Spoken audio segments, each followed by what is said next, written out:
Good evening, esteemed friends, members of the Ghost Story Society. I'm glad to see that you all made it through the wind and rain out there, all 13 of us overcoming the petty hurdles in our lives to attend tonight's meeting. After all, we can't let such trivial things get in the way of a good ghost story, now can we? As you all know, our society was founded in 1896 here at Usher House, in the aftermath of the Great Fire, which almost destroyed this very room.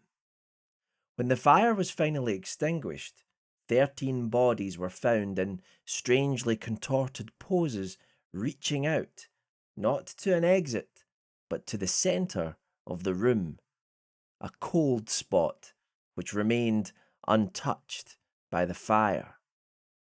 Ever since that fateful night, 13 people have attended here for regular meetings. 13 precisely, no more, no less. To equal the number of dead found right here where we now sit. To tell each other ghost stories as we sit in these antique leather armchairs, surrounded by candles and by our occult relics from around the world, which adorn our walls, and to keep whatever malevolence remains in this place satisfied and away from the innocents. At least, so our founding members believed well over 100 years ago. Our charter does not allow for more than 13 members. New membership, therefore, is usually not possible. However, when one of our members passes away, we are not allowed to meet again until a new 13th member is welcomed into our circle. Tonight, I am glad to say, we have finally found that new member. And not just anyone, ladies and gentlemen, but Drake Blackwood himself, the famous psychologist and occasional investigator of the paranormal. I'm sure he himself will have many tales to tell over the coming months. Mr. Blackwood takes the place of our recently dearly departed Mr. Wells, who I'm sure you will all agree will be sorely missed, a raconteur of the highest order. Now that formalities have been carried out, let us welcome our latest member to the Ghost Story Society with tonight's tale. Gather round. Charles, could you dim the lights, please? Thank you. Perfect. Our story was published in 1925 by one of our founding members, the great Montague Rhodes James, Monty to his friends. I turn your attention to the portrait above the fire. There he is, a studious man, and to many the originator of the modern English ghost story. Some believe that his tales were based in more than just fiction. But well, we shall see for ourselves, as tonight we delve into M.R. James's classic story, A Warning to the Curious. The place on the east coast which the reader is asked to consider is Seaborough. It is not very different now from what I remember it to have been when I was a child. Marshes intersected by dykes to the south, recalling the early chapters of Great Expectations. Flat fields to the north, merging into heath. Heath, firwoods, and above all, gorse inland. A long seafront and a street. Behind that, a spacious church of flint, with a broad, solid western tower and a peal of 6 bells. How well I remember their sound on a hot Sunday in August as our party went slowly up the white, dusty slope of road towards them, for the church stands at the top of a short, steep incline. They rang with a flat, clacking sort of sound on those hot days, but when the air was softer, they were mellower too. The railway ran down to its little terminus farther along the same road. There was a gay white windmill just before you came to the station, and another down near the shingle at the south end of the town, and yet others on higher ground to the north. There were cottages of bright red brick with slate roofs, but why do I encumber you with these commonplace details? The fact is that they come crowding to the point of the pencil when it begins to write of Seaborough. I should like to be sure that I had allowed the right ones to get onto the paper, but I forgot. I have not quite done with the word painting business yet. Walk away from the sea and the town, past the station, and turn up the road on the right. It is a sandy road, paralleled with the railway, and if you follow it, it climbs to somewhat higher ground. On your left, you are now going northward, is heath. On your right, the side towards the sea, is a belt of old firs, wind-beaten, thick at the top, with the slope that old seaside trees have.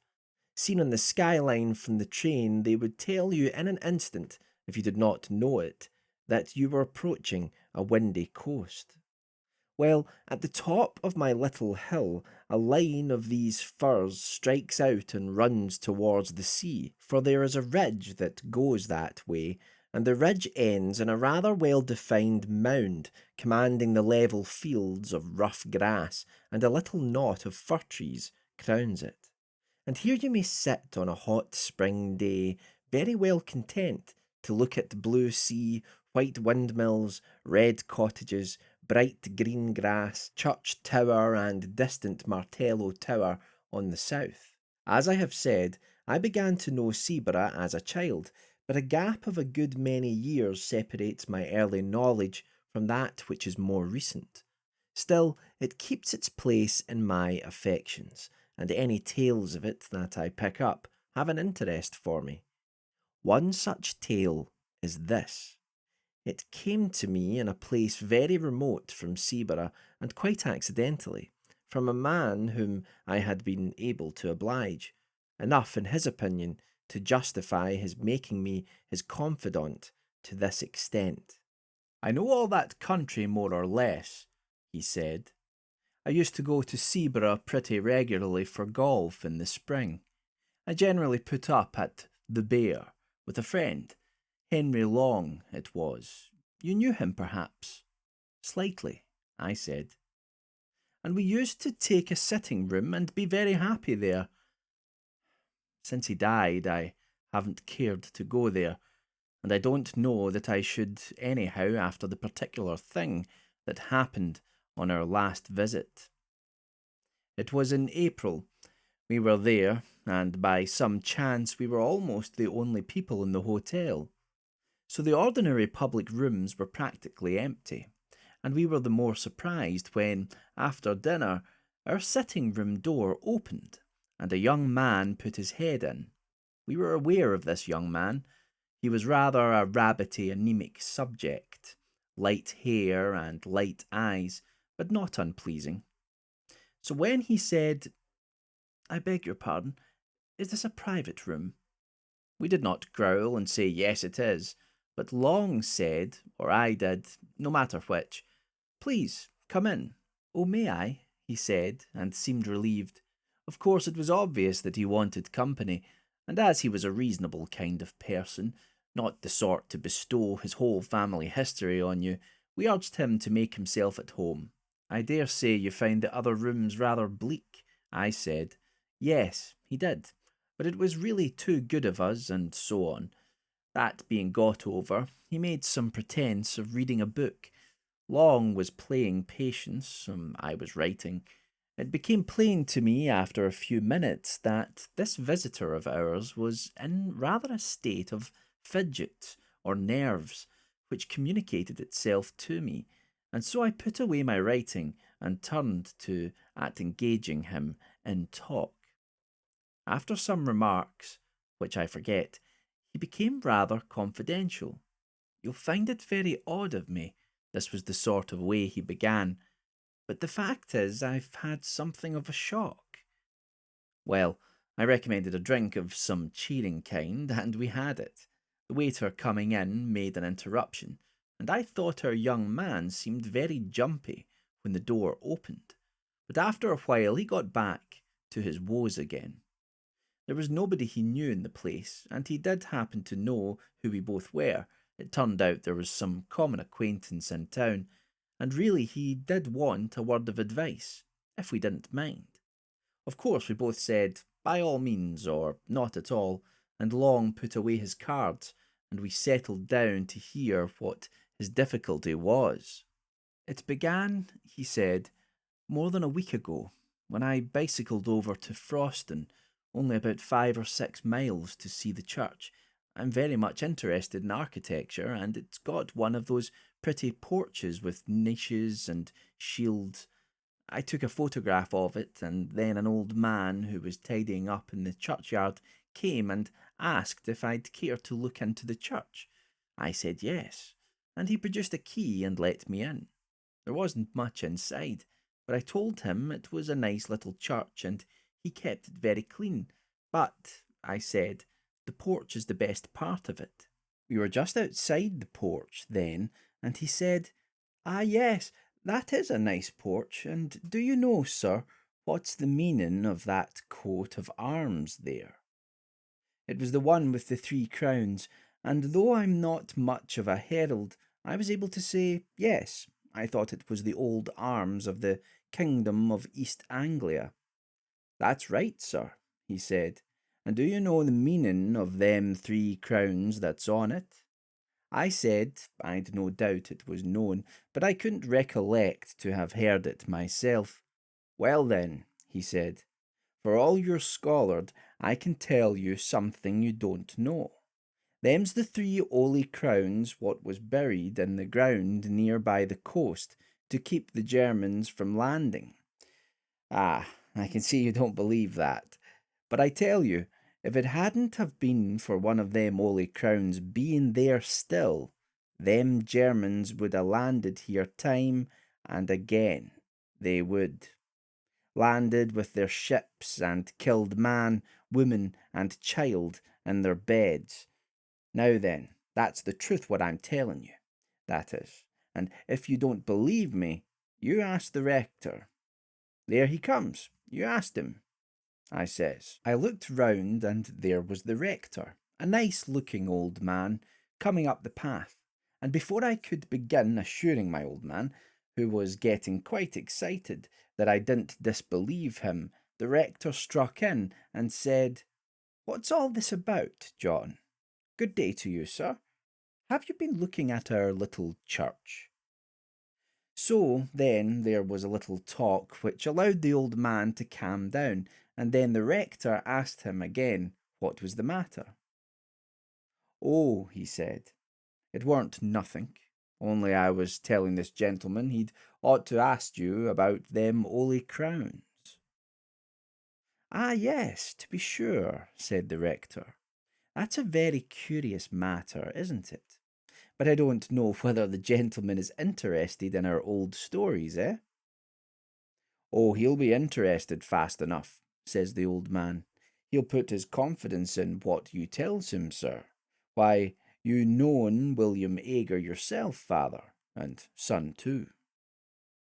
Then I put in a word to say how much I should like to hear all about it, and before many minutes I was walking up the village street with the rector, who had 1 or 2 words to say to parishioners, and then to the rectory, where he took me into his study.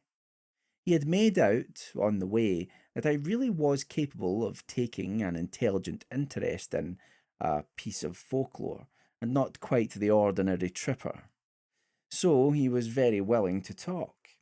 And it is rather surprising to me that the particular legend he told me has not made its way into print before.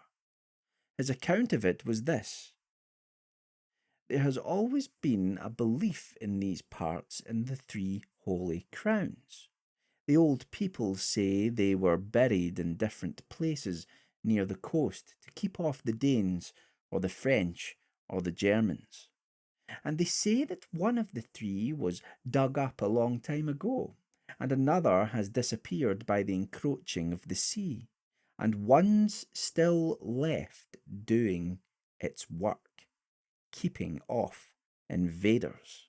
Well, now, if you have read the ordinary guides and histories of this county, you will remember perhaps that in 1687 a crown, which was said to be the crown of Redwald, king of the East Angles, was dug up at Rendlesham, and alas, alas, melted down before it was even properly described or drawn.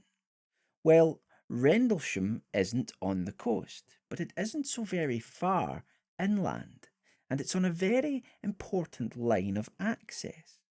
And I believe that is the crown which the people mean when they say that one has been dug up. Then on the south, you don't want me to tell you where there was a Saxon royal palace which is now under the sea, eh?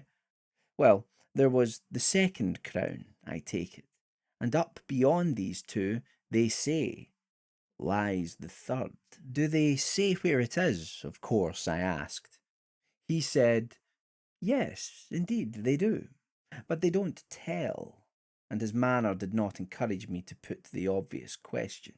Instead of that, I waited a moment and said, what did the old man mean when he said you knew William Ager, as if that had something to do with the crowns?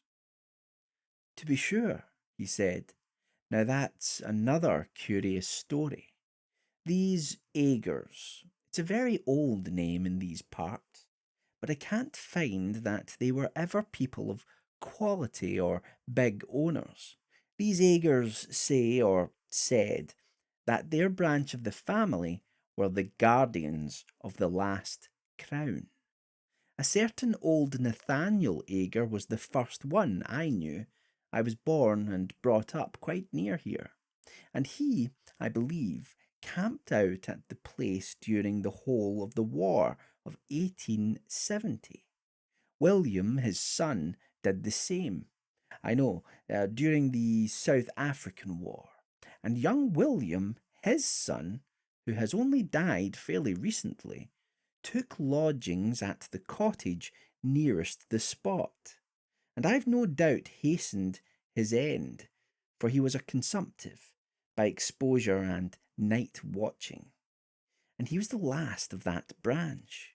It was a dreadful grief to him to think that he was the last, but he could do nothing. The only relations at all near to him were in the colonies. I wrote letters for him to them, imploring them to come over on business very important to the family, but there has been no answer. So the last of the Holy Crowns, if it's there, has no guardian now. That was what the rector told me, and you can fancy how interesting I found it.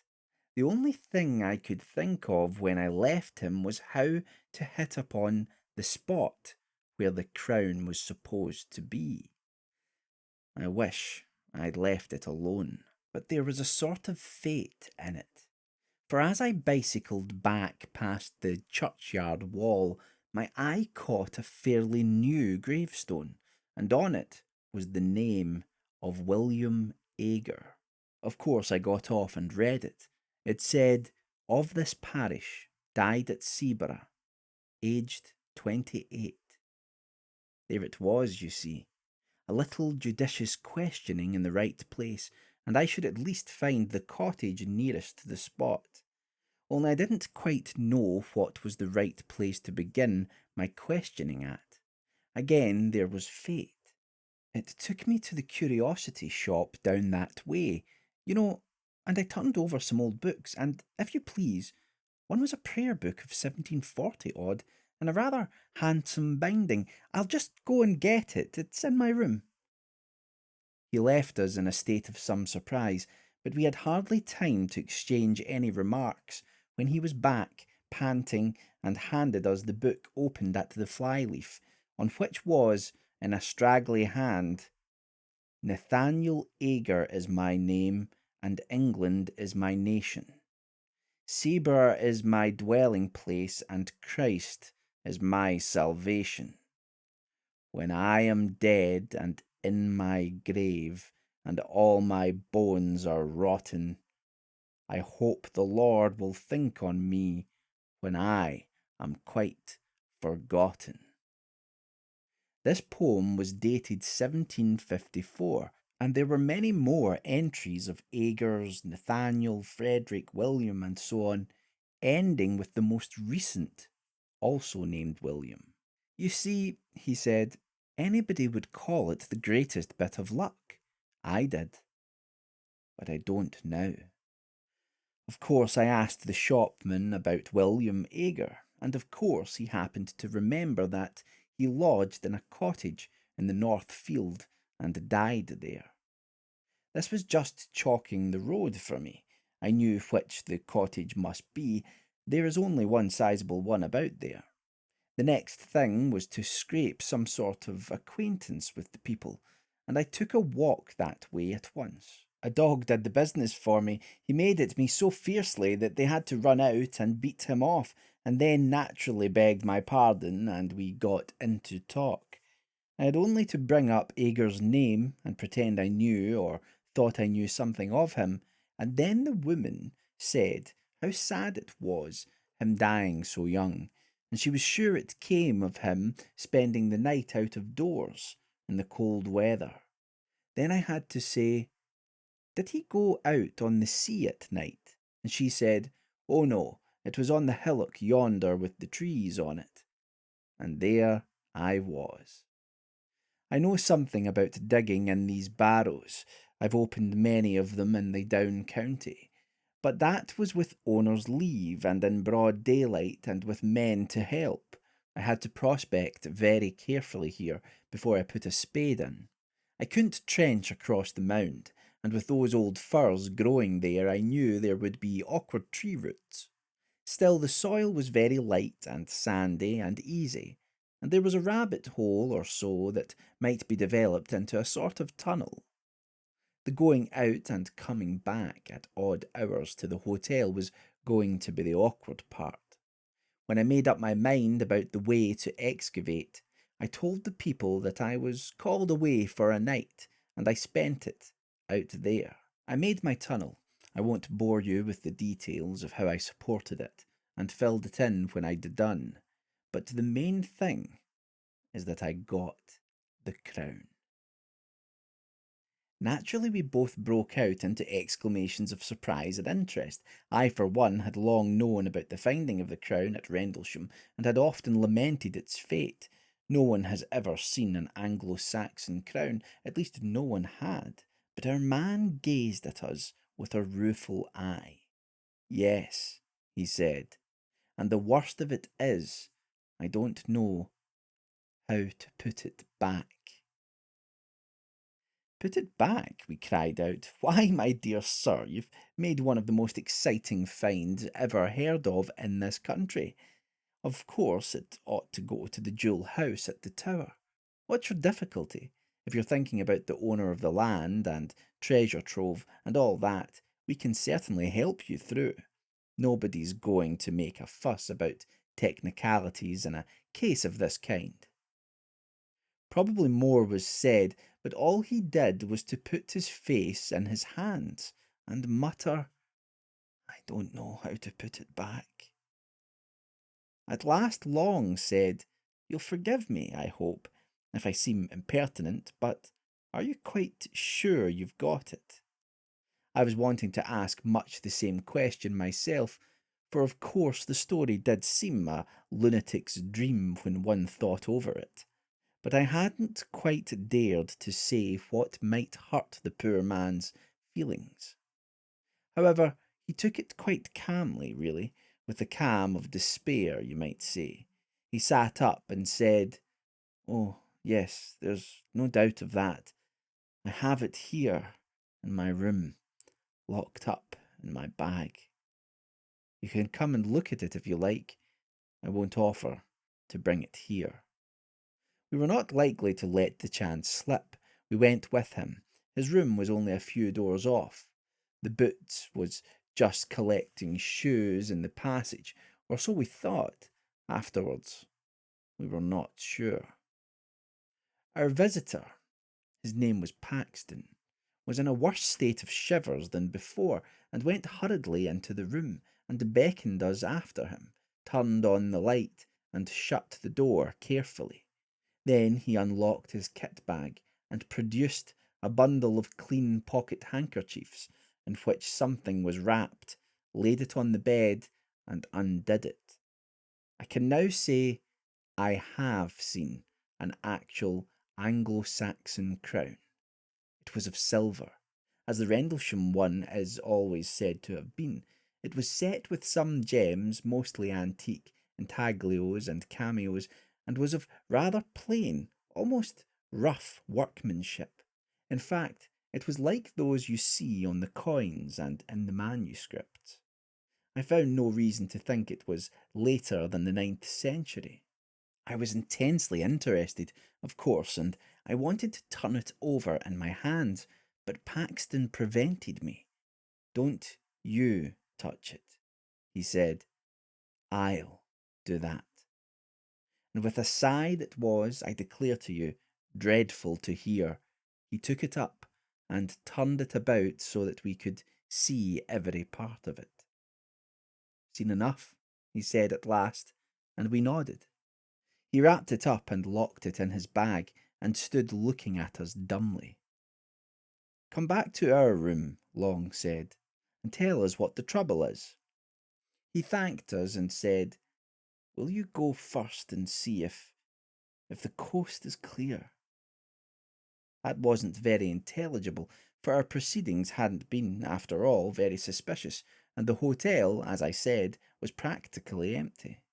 However, we were beginning to have inklings of we didn't know what, and anyhow, nerves are infectious.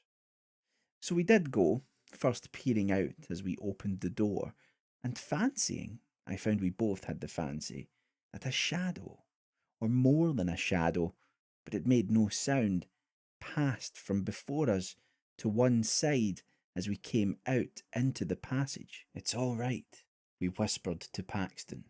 Whispering seemed the proper tone, and we went, with him between us, back to our sitting room. I was preparing, when we got there, to be ecstatic about the unique interest of what we had seen, but when I looked at Paxton, I saw that would be terribly out of place, and I left it to him to begin. "What is to be done?" was his opening. Long thought it right, as he explained to me afterwards, to be obtuse, and said, "Why not find out who the owner of the land is, and inform—" "Oh, no, no," Paxton broke in impatiently. "I beg your pardon. You've been very kind, but don't you see, it's got to go back, and I daren't be there at night, and daytime's impossible. Perhaps, though, you don't see, well, then, the truth is that I've never been alone since I touched it." I was beginning some fairly stupid comment, but Long caught my eye, and I stopped. Long said, "I think I do see, perhaps, but wouldn't it be a relief to tell us a little more clearly what the situation is?" Then it all came out. Paxton looked over his shoulder and beckoned to us to come nearer to him, and began speaking in a low voice. We listened most intently, of course, and compared notes afterwards, and I wrote down our version, so I am confident I have what he told us almost word for word.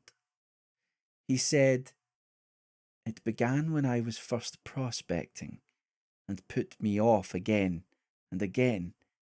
There was always somebody, a man, standing by one of the firs. This was in daylight, you know. He was never in front of me. I always saw him with the tail of my eye on the left or the right, and he was never there when I looked straight for him. I would lie down for quite a long time and take careful observations and make sure there was no one. And then when I got up and began prospecting again, there he was. And he began to give me hints besides, For wherever I put that prayer book, short of locking it up, which I did at last, when I came back to my room, it was always out on my table, open at the flyleaf, where the names are, and one of my razors across it to keep it open.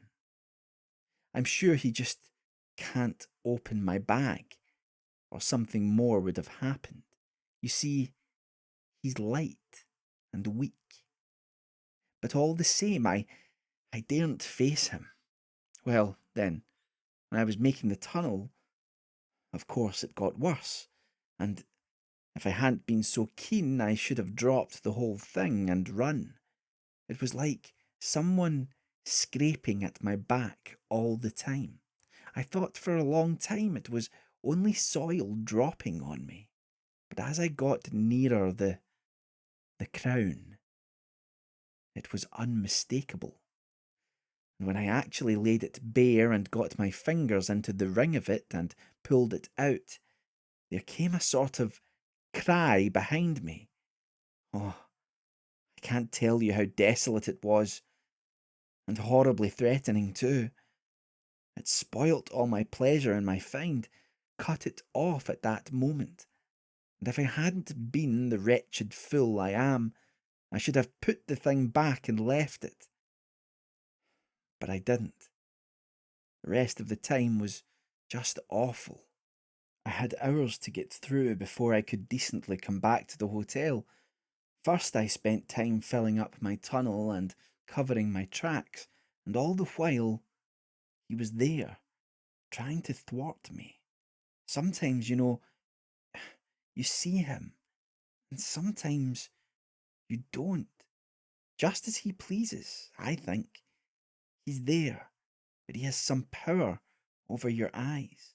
Well, I wasn't off the spot very long before sunrise, and then I had to get to the junction for Seaborough and take a train back. And though it was daylight fairly soon, I don't know if that made it much better. There were always hedges or gorse bushes or park fences along the road, some sort of cover, I mean, and I was never easy for a second. And then when I began to meet people going to work, they always looked behind me very strangely. It might have been that they were surprised at seeing anyone so early, but I didn't think it was only that, and I don't now. They didn't look exactly at me, and the porter at the train was like that too, and the guard held open the door after I got into the carriage, just as he would if there was somebody else coming. Oh, you may be very sure it isn't my fancy, huh, he said with a dull sort of laugh. Then he went on, and even if I do get it put back, he won't forgive me. I can tell that. And I was so happy a fortnight ago. He dropped into a chair and, I believe, he began to cry. We didn't know what to say, but we felt we must come to the rescue somehow, and so, it really seemed the only thing, we said if he was so set on putting the crown back in its place, we would help him. And I must say that after what we had heard, it did seem the right thing.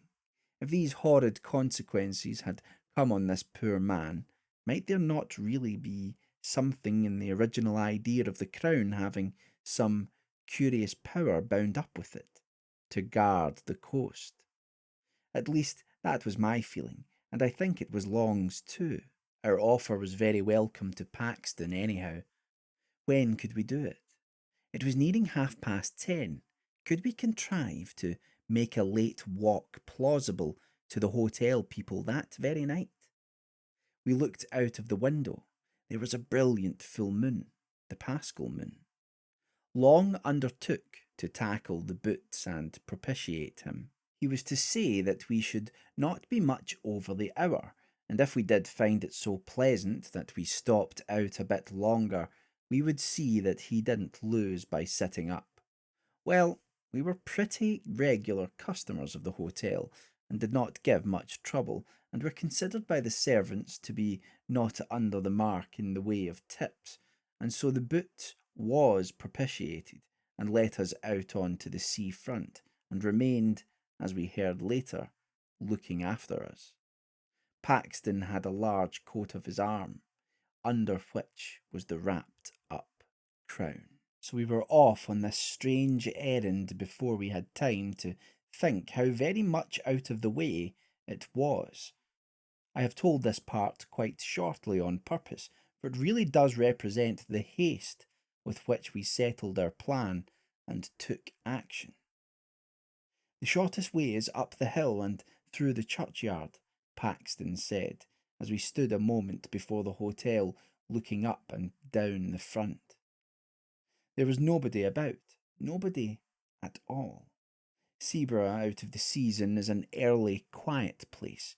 We can't go along the dyke by the cottage because of the dog, Paxton also said, when I pointed to what I thought a shorter way along the front and across 2 fields. The reason he gave was good enough.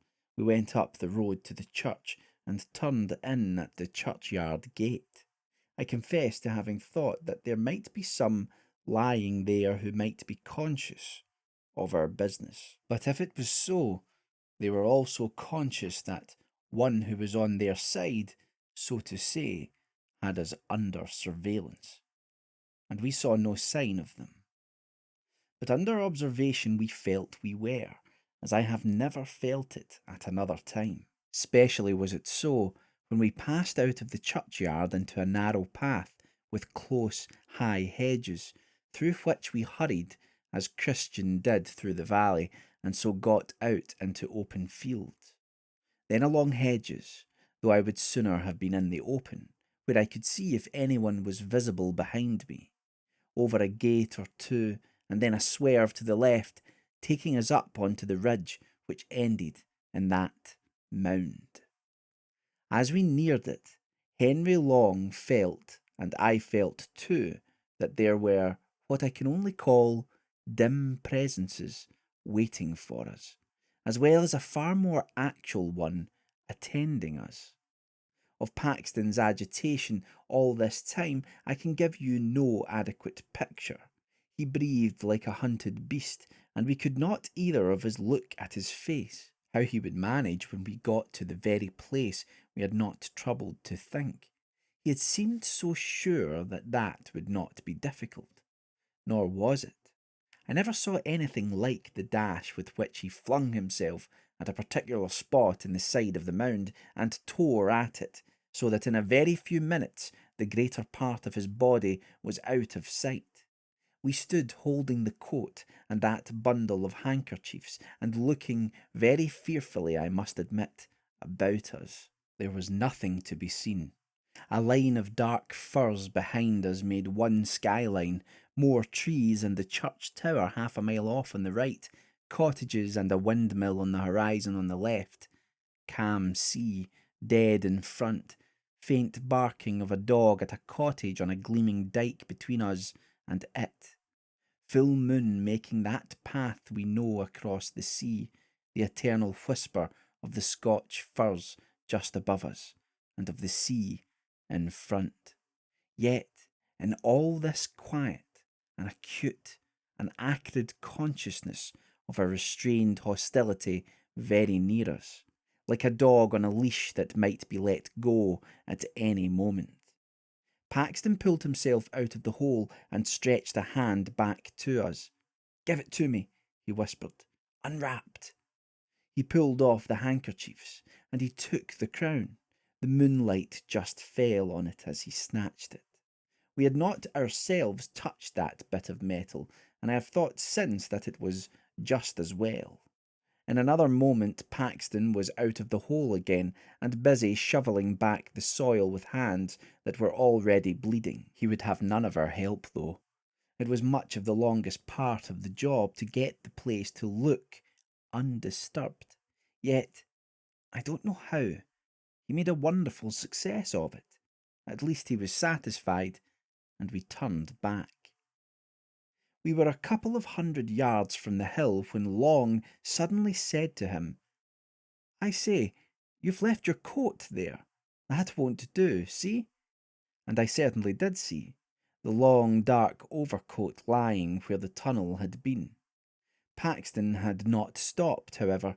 He only shook his head and held up the coat on his arm, and when we joined him, he said, without excitement, but as if nothing mattered any more, "That wasn't my coat."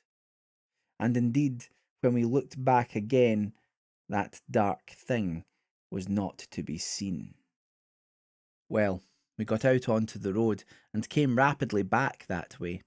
It was well before 12 when we got in, trying to put a good face on it and saying, Long and I, what a lovely night it was for a walk. The Boots was on the lookout for us, and we made remarks like that for his edification as we entered the hotel. He gave another look up and down the seafront before he locked the front door and said, "You didn't meet many people about, I suppose, sir?" "No, indeed, not a soul," I said, at which I remember Paxton looked oddly at me. "Only I thought I see someone turn up the station road after you gentlemen," said the Boot. Still, you was three together, and I don't suppose he meant mischief. I didn't know what to say. Long merely said, "Good night," and we went off upstairs, promising to turn out all the lights and to go to bed in a few minutes. Back in our room, we did our very best to make Paxton take a cheerful view. "There's the crown safe back," we said. "Very likely you'd have done better not to touch it," and he heavily assented to that. "But no real harm has been done, and we shall never give this away to anyone who would be so mad as to go near it. Besides, don't you feel better yourself?" "I don't mind confessing," I said, "that on the way there I was very much inclined to take your view about being followed, but going back, it wasn't at all the same thing, was it?" "No, it wouldn't do." "You've nothing to trouble yourselves about," he said, "but I'm not forgiven. I've got to pay for that miserable sacrilege still. I know what you're going to say, the church might help. Yes, but it's the body that has to suffer. It's true I'm not feeling that he's waiting outside for me just now, but..." Then he stopped. Then he turned to thanking us, and we put him off as soon as we could, and naturally we pressed him to use our sitting room next day, and said we should be glad to go out with him. Or did he play golf, perhaps? Yes, he did, but he didn't think he should care about that tomorrow. Well, we recommended him to get up late and sit in our room in the morning while we were playing, and we would have a walk later in the day. He was very submissive and piano about it all, ready to do just what we thought best, but clearly quite certain in his own mind that what was coming could not be averted or palliated. You'll wonder why we didn't insist on accompanying him to his home and seeing him safe into the care of brothers or someone. The fact was, he had nobody. He had a flat in town, but lately he had made up his mind to settle for a time in Sweden, and he had dismantled his flat and shipped off his belongings, and was whiling away a fortnight or 3 weeks before he made a start. Anyhow, we didn't see what we could do better than sleep on it, or not sleep very much, as was my case, and see what we felt like tomorrow morning. We felt very different, Long and I, on as beautiful an April morning as you could desire, and Paxton also looked very different when we saw him at breakfast. "The first approach to a decent night I seem ever to have had," was what he said. But he was going to do as we had settled, stay in probably all the morning, and come out with us later. We went to the links. We met some other men and played with them in the morning, and had lunch there rather early, so as not to be late back. All the same, the snares of death overtook him. Whether it could have been prevented, I don't know. I think he would have been got at somehow, do what we might. Anyhow, this is what happened. We went straight up to our room. Paxton was there, reading quite peaceably. "Ready to come out shortly?" said Long, saying half an hour's time. "Certainly," he said, and I said we would change first, and perhaps have baths, and call for him in half an hour. I had my bath first, and I went and lay down on my bed and slept for about 10 minutes. We came out of our rooms at the same time and went together to the sitting room. Paxton wasn't there. Only his book. Nor was he in his room, nor in the downstairs rooms. We shouted for him. A servant came out and said, "Why, I thought you gentleman was gone out already, and so did the other gentleman. He heard you a-calling from the path there and run out in a hurry, and I looked out of the coffee-room window, but I didn't see you. However, you run off down the beach, that way." Without a word we ran that way too. It was the opposite direction to that of last night's expedition. It wasn't quite 4 o'clock, and the day was fair, though not so fair as it had been, so there was really no reason, you'd say, for anxiety. With people about, surely a man couldn't come to much harm. But something in our look as we ran out must have struck the servant, for she came out on the steps and pointed and said, "Yes, that's the way he went." We ran on as far as the top of the shingled bank, and there pulled up. There was a choice of ways, past the houses on the seafront, or along the sand at the bottom of the beach, which, the tide being now out, was fairly broad. Or of course we might keep along the shingle between these two tracks and have some view of both of them, only that was heavy going. We chose the sand, for that was the loneliest, and someone might come to harm there without being seen from the public path. Long said he saw Paxton, some distance ahead, running and waving his stick, as if he wanted to signal to people who were on ahead of him. I couldn't be sure. One of these sea mists was coming up very quickly from the south. There was someone. That's all I could say. And there were tracks on the sand as of someone running who wore shoes, and there were other tracks made before those, for the shoes sometimes trod in them and interfered with them, of someone not in shoes. Oh, of course, it's only my word you've got to take for all this. Long's dead. We'd no time or means to make sketches or take casts, and the next tide washed everything away. All we could do was to notice these marks as we hurried along. But there they were over and over again, and we had no doubt whatever that what we saw was the track of a bare foot, and one that showed more bones than flesh. The notion of Paxton running after anything like this, and supposing it to be the friends he was looking for, was very dreadful to us. You can guess what we fancied, how the thing he was following might stop suddenly and turn round on him, and what sort of face it would show, half seen at first in the mist, which all the while was getting thicker and thicker.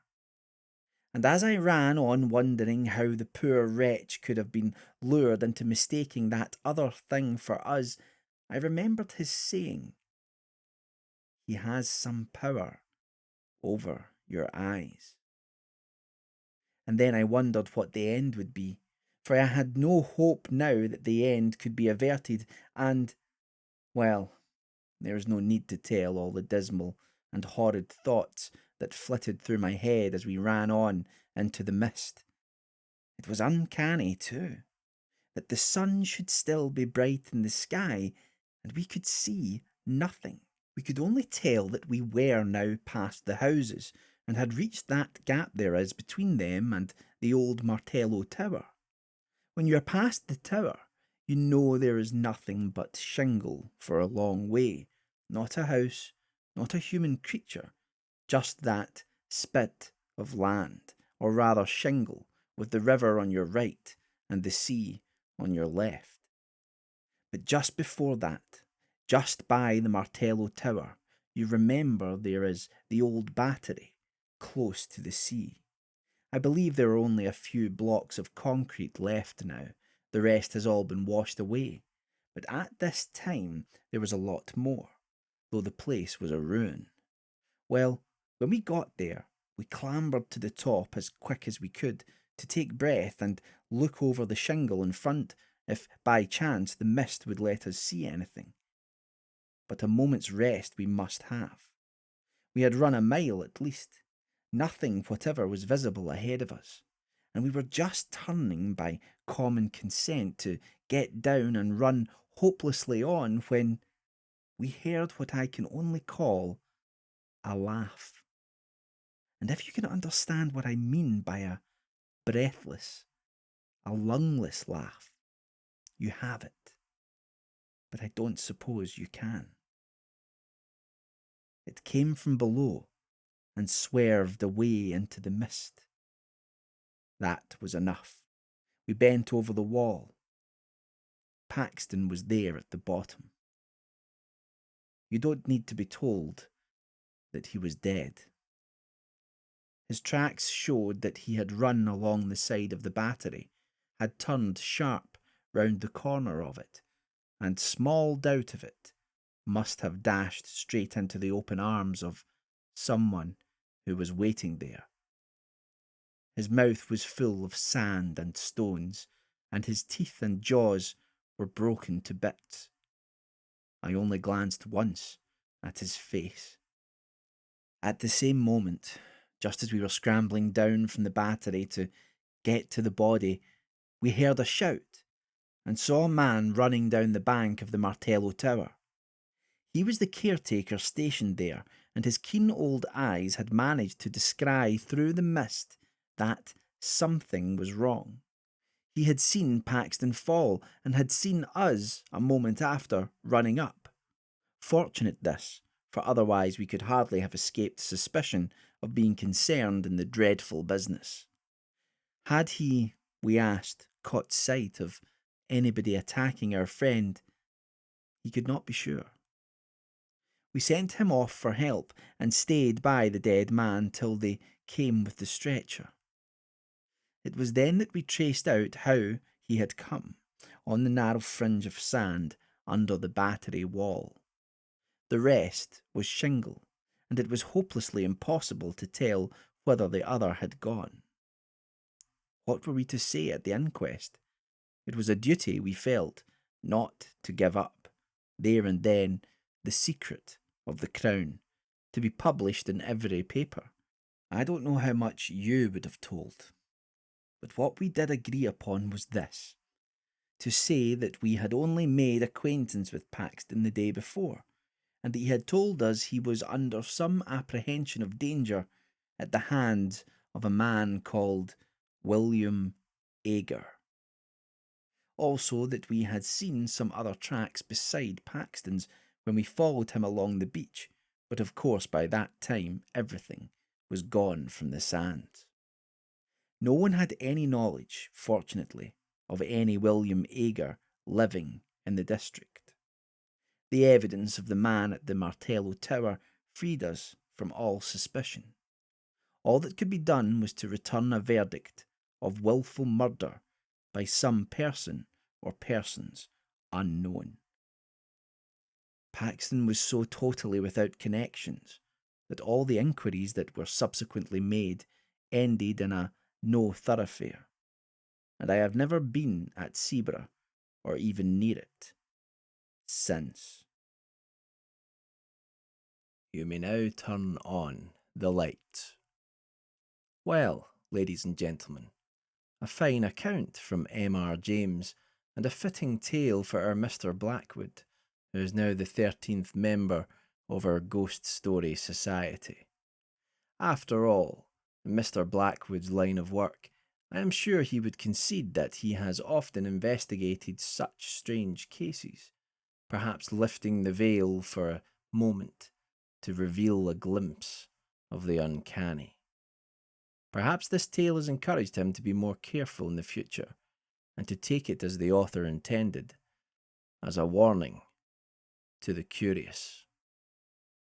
And so, dear members, we have again carried out our tradition of telling a ghost story here in this room at Usher House, where 13 souls were consumed by fire over 100 years ago, to keep whatever dark forces which remain here satisfied and in their place. At least, that is what our founders believed. I myself am unsure of the truth behind this legend, but I am glad to be amongst you to share in the chills and thrills which only a great ghost story can provide. I now turn your attentions to this solitary white candle, which sits on the mantelpiece above the fire. As is our tradition, this candle burns for exactly 24 hours. On most nights it is found still burning just before midnight, and so is replaced on the stroke of 12. However, should the flame be extinguished prematurely by a draught or an unseen hand, we must come to this place once again and tell another story. Let us now retire from this place to drink and be merry, to converse of lighter things. But we must return here soon enough, for that is our purpose as the Ghost Society.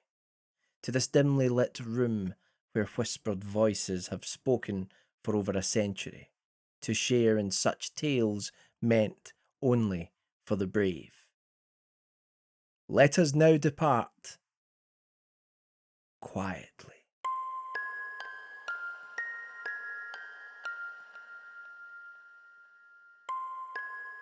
The Ghost Story Society is a series of classic ghost stories narrated and produced by Michael Whitehouse for the Ghastly Tales podcast and YouTube channel. Tonight's story, A Warning to the Curious, was written by M.R. James. Additional material was written by Michael Whitehouse.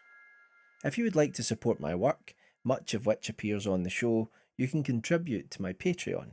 For as little as $1, you gain access to exclusive stories and other content, helping make the show possible. Thanks to all of the ghasts and ghouls out there who have contributed so far. Links are in the description below.